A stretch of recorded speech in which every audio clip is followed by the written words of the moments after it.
Кең байтақ қазақ жері байлыққа ғана емес, сұлулыққа тұнып тұрған ұшы қиыр жоқ, аспанмен таласқан, таулары адамзат баласын өзіне тамсандырмай қоймайтын жер жаннаты Жетісу өлкесінде орналасқан текті қала Текелі.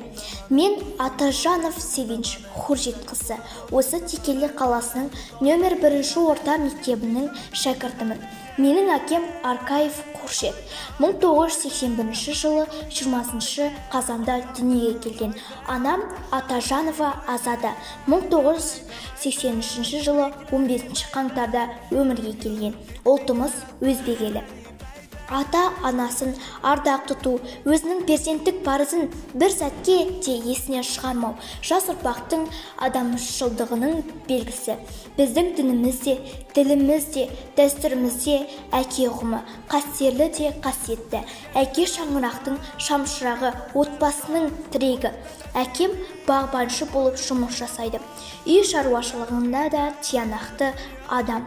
Үй жануарлары мен жеміс-жидектерге аса көңіл аударады. Бос уақытын біздің тәрбиемізбен айналысады.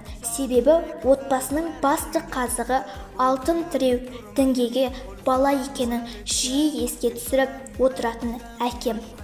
Менің білімім мен тәрбиеме ерекше көңіл бөледі. Әкемнің маған сенім артып, мені жетелеп, қолпаштап жүргенінің арқасында мен әртүрлі деңгейде сайыстардың жеңімпазымын. Менің бос уақытымның тиімді өтуіне әкем жағдай туғызды. Менің кітапхананың үздіксіз оқырманымын. Кітап оқығанды жаным жақсы көреді. Бойымдағы кітапқа деген қызығушылығым әкемнен дарыған. Қала, мектеп, өміріндегі болып жатқан іс-шараларға, үйірмелерге белсене қатысамын. Соның ішінде жас сарбаз атты үйірмеге деген ынтам зор. Осындай жетістіктерім әкемнің арқасында деп білемін. Менің әрқашан қасымда болатын, кез келген жағдайда қолдау көрсететін әкемнің барына қуаныштымын. Оның үлгі өнегесі менің өмірде табысты және бақытты болуына көмектесетін сенімдімін. Әке еңбегі менің үмітті артырар жемісім.